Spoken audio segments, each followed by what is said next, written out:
and welcome to the Owatonna Today Show. I'm Shelley Whitehead. I want to thank you so much for joining us right here on Charter Channel 181, where you can see us 6 days a week. There are also all sorts of places you can find us on the internet. We are on Facebook, and when you like us, Leanne does upload the most recent episode right to that page, so you can just see what's going on. We're also on Leanne's webpage. That's thethirdhandvideoproduction.com. You can find us on our very own tablet there. And then we're also on Twitter, so make sure you check us out there. Do follow us, and we do tell you what's going on that day in that episode, so you can be prepared to see what you're going to watch later on that day. So make sure you do follow us on those wonderful websites. We're also always looking for great and new information to put on the show. So great, if you've got something going on in your life, if it's a community service, or whether it's a church group or through your school, you just want to let us know, give Leanne a call at 390-5751. You can also email us at owatonnatoday@charter.net, and we'll see what we can do to get you and your information on the air. So just check that out. Today's show is going to be fun. We're talking to Owatonna Police Department, as well as the Plant Ladies. That's coming right up after these messages. I'm Dan Branstead of Carlson Branstead & Company, Certified Public Accountants. We support the Owatonna Today Show. Owatonna Public Utilities, real people, real reliable, real progress. Making life a little easier day after day, taking pride in our community, listening to what you say, a voice you can talk to. We're growing with you in mind in everything we do. Owatonna Public Utilities. Greetings from the Steele County Historical Society. We invite you to visit us and enjoy your county's history at the History Center and Village of Yesteryear. For current exhibits and events, check our website, www.steelehistorymuseum.org. And we're back with the Owatonna Today Show. It's been a crazy day. Yesterday was a lot of snow. Yes. And I think sometimes we go a little stir crazy. So we're here to talk about tropical flowers and kind of get us in the mood for love, as Valentine's is around the corner, but also warm things up just visually. So thank you so much for joining us. Why don't you do a quick introduction? Sure, I'm Lorrie Rugg.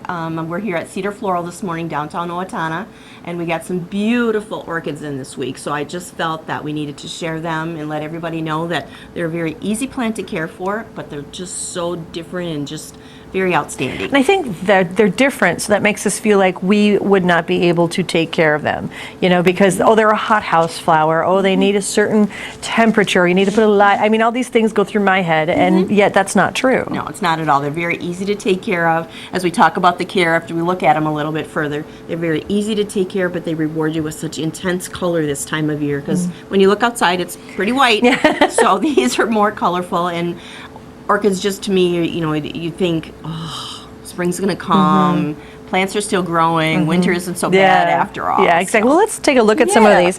So you have quite a few varieties here. Well, they're all the same variety, just different different colors and shapes. Right. So let's kind of go through. This one almost looks to me like a tiger lily on the end, the pink one. This one? Yeah. This is a really pretty variegated one.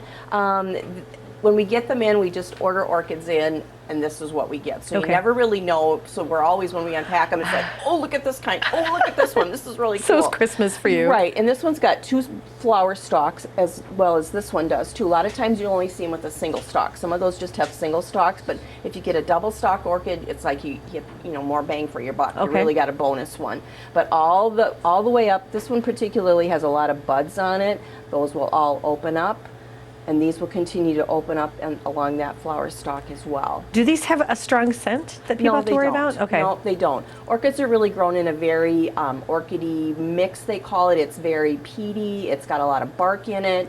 They don't have to grow in soil. So the mixture that you see them, and you see roots on the top of the pots, but that's very, very normal. That's very typical. That's the way they grow, because the orchid roots have to breathe.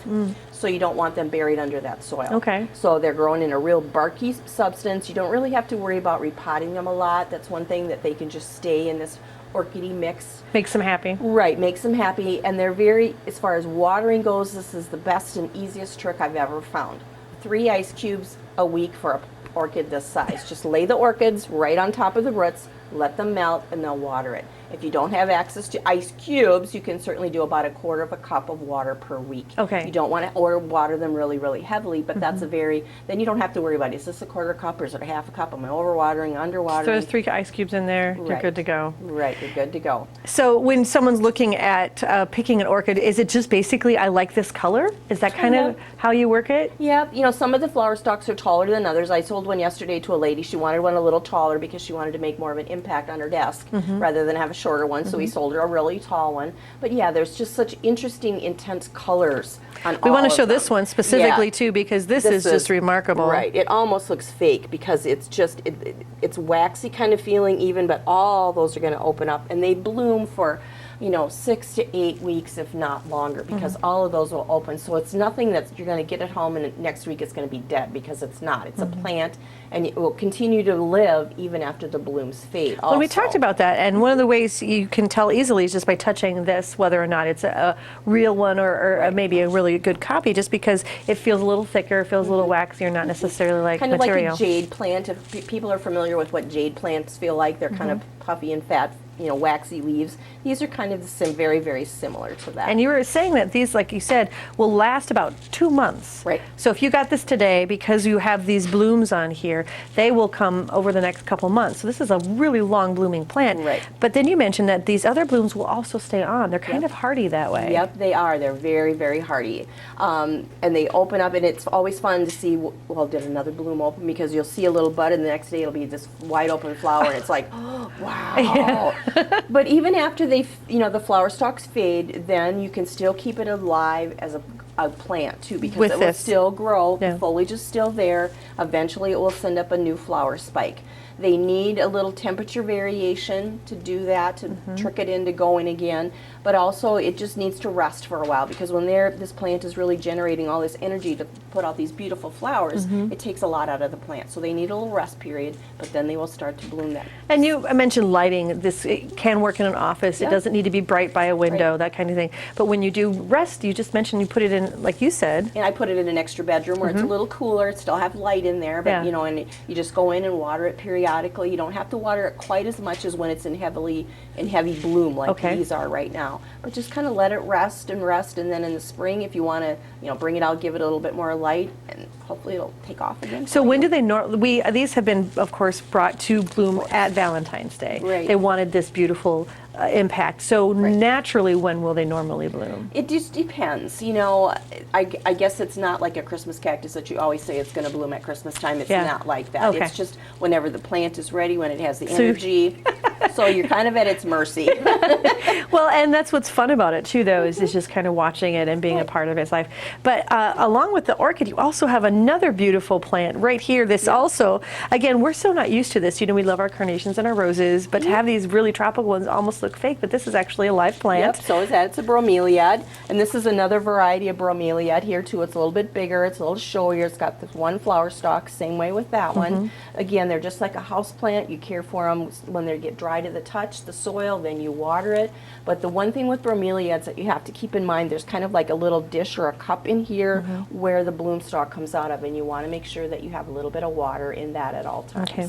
Because that will help it. And then when this one gets to be ready to start to fade, this bloom again lasts for a long, long time. It'll even come up with little purple spiky flowers that come out of the center here, which is really kind of cool. But sometimes they will start having a little plantlet that grows off the side of the main stalk down in here in the plant, and you think, oh, you just kind of let that grow for a while, and you cut it off, root it, and you've got another plant to go. Okay. And this one is, we were talking, is a little bit easier to leave out because it's not going to be as bare as maybe the orchid is. Right. Because of this great big huge foliage. Yep. I love this one has this white tinge to it, whereas this one and the leaf itself is just, but it's still the same variety, just a different brand. Right, exactly, just a different brand. So you can think you're in the tropic zone when you come in and see all these wonderful plants like this. What I think is a great thing to know is here at Cedar Floral is that if people do have questions about a houseplant, maybe they were given an orchid and they're not quite sure how to care for it or one of these others, just go ahead and come on in and have that conversation. Or give us a call and we can certainly walk you through it. We sometimes get calls about outdoor things or, a lot of things. But we welcome people's calls. Just tell them to call in 451-7673 and we'll be able to answer most of your plant questions. Well, and it is Valentine's Day right around the corner. Yes. So I was just curious, as a florist, what is are roses it? Are they the big one? Probably. Yeah. They are. You know, we sell a lot of tulips, we sell a lot of mixed bouquets anymore, but roses probably most men gravitate to roses. So let's talk to those boys. If they were interested in maybe this isn't quite necessarily what they're looking for. What would you suggest to do something unique and different this year? Personally, I like tulips, so I always gravitate to that. I do a garden vase with tulips and iris because I'm a gardener, obviously. So I tend to do those kinds of things because they last a little bit longer. There's just so many colors, and it just makes an impact in my eyes. Good, and they can come in. What are your hours here at Cedar Floral? We're open 8:30 to 5:30. We have an answering machine if they have to call after hours, and we listen to messages every morning when we get here. So feel free to call. And just really quick, price points on some of these orchids. Are they all the same? What do you do? Yeah, all the orchids are the same. They're $35. Okay. And it comes with a ceramic pot, so it's in a good pot. It's not going to leak. It's not going to, You don't have to put anything underneath it? No. Okay. No. It's a water safe pot, so they're pretty self-contained and pretty easy to go. And then these? Bromeliads run about the same. This one is a little bit more because it's a little bit larger. A bigger one. You know, for not a lot of money, you can really get a big impact color in your house. Well, and that's just it, is you do, especially for someone who's, you know me, I'm very plant novice. So having something like this really will help kind of get you back into that. 3 ice cubes a week. Who can? I can count to 3, and I like ice cubes, and I know where I can make them. I can make ice cubes, so I think we're good. It's pretty much, I can't burn them, so we're really good. Well, thank you for your time. Really do appreciate it. Tell us where you're located again one more time. Cedar Floral, 314 North Cedar Street, downtown Owatonna. Do you have a website? Yes, we do. www.cedarfloral at cedarfloral.com. Okay, good. All right, thanks. We'll be right back. Please stay with us.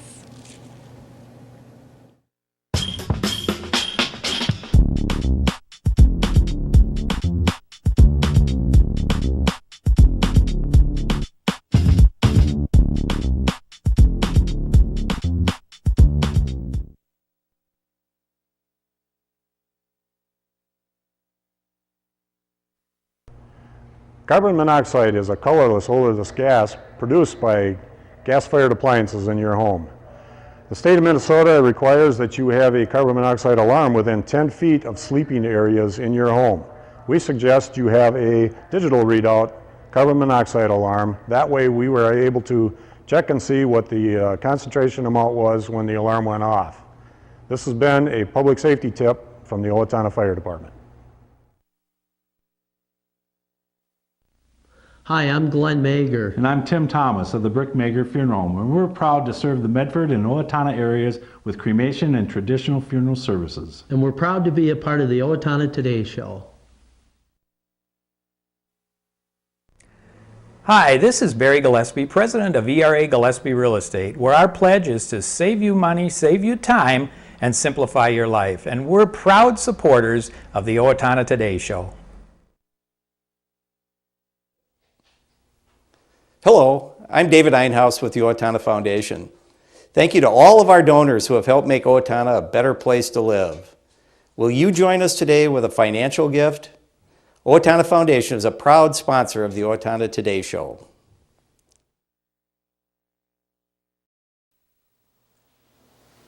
It's Leanne on the go with the Owatonna Today Show. I am here today at the Owatonna Police Department with Officer John Petterson. Welcome to the show. Good morning. And you are now part of the Owatonna Police Department's Canine unit, are you not? Yes, I am. All right, well, so tell us how that all came about. Well, the City of Owatonna has had a canine program for a few years now. I actually had a canine back in 1997 through 2000. Okay. And my dog at that time was strictly narcotics certified. And then Brandon Fandel, he also had a canine for a few years. And then after he was done with his dog, Brady Fox had Kash, and that's the dog that we've got today. And Brady actually left for another department, and when he left, we needed somebody with our agency to handle the dog. I had worked with Brady doing some training and stuff, and with my previous experience, it just kind of worked out that I was selected to take Kash. Yeah. So you were kind of the go-to person, and you obviously had the desire that you wanted to to get back into being canine patrol with Definitely, the dogs. yeah. Okay. When I had Kilo before, it was one of the best assignments that a patrol officer or a police officer can have. These guys as partners are just a lot of fun and a lot of fun to work with. Okay, and then does Kash live with you then? He does. At home? Yep. Okay, all right. Yep, the department actually, they will set us up with a kennel. And it's twofold. Maintenance-wise, we need to take care of the dog, and security-wise, we need to keep the dog in a safe environment so that they can't either bite anybody else or get out and run free. Okay, okay. Now, you just finished some special training with Kash. Tell us about that, John. Sure. So if I back up just a little bit, Kash, when he was brought to our department and Brady Fox had him, he was trained to the standards of the United States Police Canine Association, which is the USPCA. Okay. Brady and Fox were trained together because they are a unit, and you have to meet these specific standards as a unit. So when I took the dog over, Kash, the canine, he had already been certified, and I had previous experience, so we still needed to be training together to meet the USPCA standards. Training as a team. As a team, Okay. and then meet those certifications. What we were able to do is we met up with Rochester Police Department, and they partnership with us with one of their newly trained trainers. His name is Sergeant Mike Dries, Okay. and he's actually the president now of the USPCA. So he's very qualified. He's got 20-some plus years with canine, and he has agreed to take myself and Kash and assist us in getting up to the standards of the USPCA. Okay. Now, just tell us a couple of the things that you actually had to be trained on. You don't have to go into great detail, but Sure. give an example.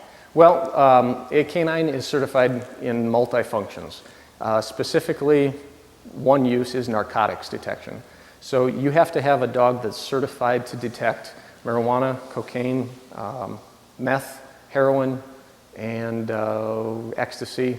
We can Okay. add in mushrooms and do some training that way. But the dog needs to be certified so that he is able to be used out on the street to search vehicles, which gives us a reason then to further an investigation if we find drugs on a car.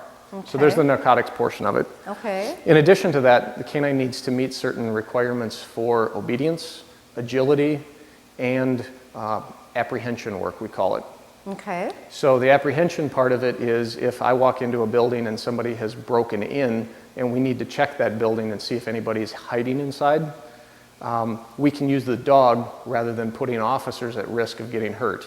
Okay. So we would stand at the door, we would allow the dog to go in, and strictly by his scent alone, he'd be able to tell if there's a person in a building. And then he would alert on him, and we would need to make a decision then whether we allow the dog to go and apprehend the person. Actually, we try to call them out first. If we don't get any compliance, then we would release the dog to go and actually apprehend the person. So there's that part of it too. So this animal has an extremely keen sense of smell. All dogs do. All dogs but do. Yes, we use it in the police side of things for the narcotics and tracking and apprehension of people. Okay. Okay, well, John, I'm going to fade down here for just a quick minute so you can get Kash ready and we can meet him. And you're going to put him through a few obedience paces, are you not? Well, we'll see what we can do. We'll see what we can do. All right. Okay.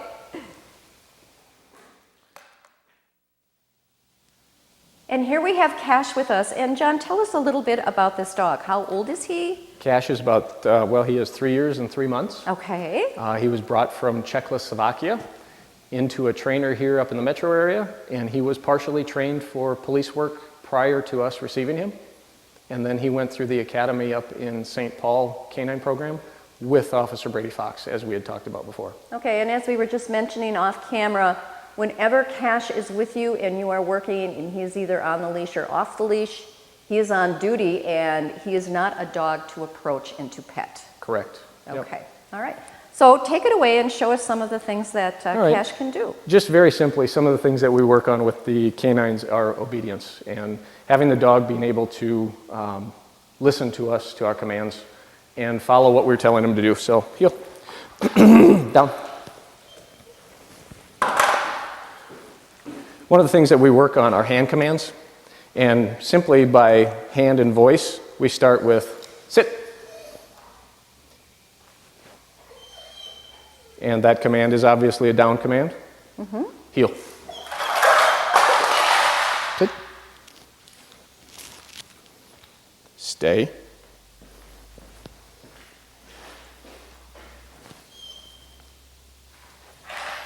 Good boy.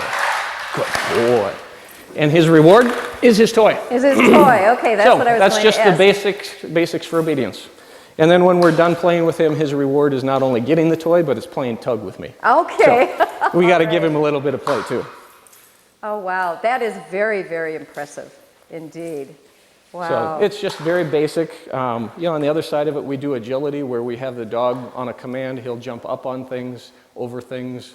I can pick him up and carry him over fences. Hand him off to another officer to get him over things if we need to, if it's an unsafe area. So we just need to work with the animal, and the more we socialize with him and get him used to different situations, the better he does. So he is so tuned into you that if you're out on patrol and there's a lot of external noise and that type of thing, he still stays focused on you. Yes. There's a lot of shouting or gunshots or something like that. Yes. He'll still hear my voice. He'll still hear your voice. That is absolutely amazing. Okay, so now you wanted to show us how Kash operates, particularly if you're out on patrol and you come across, like, say, a vehicle that you're suspicious of. Right. So we'll fade down and we'll give it a whirl and see what happens. Sounds good. Good boy. That's a good boy. So what we're going to do is simulate what we would do on a traffic stop for a narcotics fine or a search of a parking lot. We'd take the dog, we'll bring him out, put him in a down. And then we need to give him commands on what we want him to do. And this particular command for finding drugs is seek dope. Seek dope. Come. Check. Check. Seek dope. Check. Check.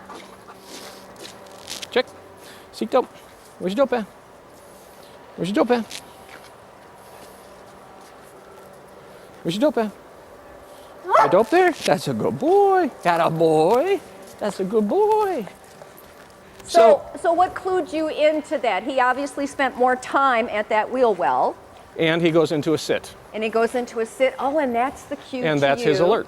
Some dogs, they're trained to scratch, paw, bite at the area where the narcotics are. Okay. This guy's not. He's a passive alert. So he'll just sit and bark.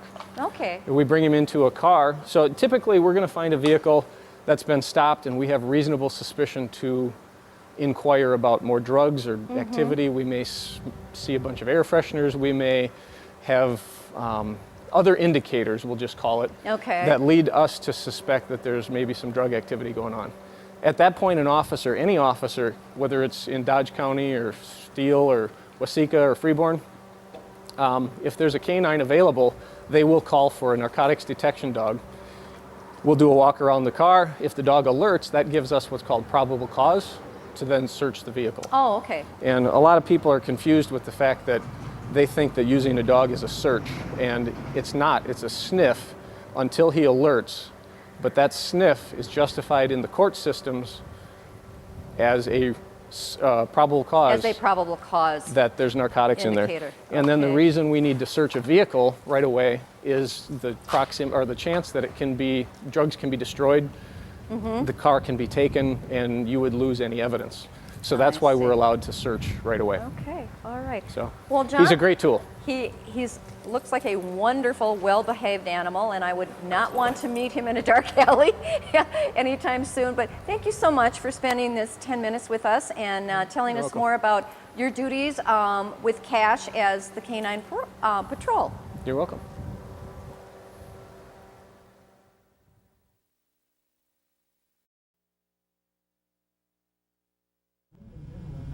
Hi, I'm Amy Martinez. And I'm Adam Martinez, owners of Snap Fitness in Owatonna. Snap Fitness is a fast, convenient, and affordable fitness center, and we're proud supporters of the Owatonna Today Show.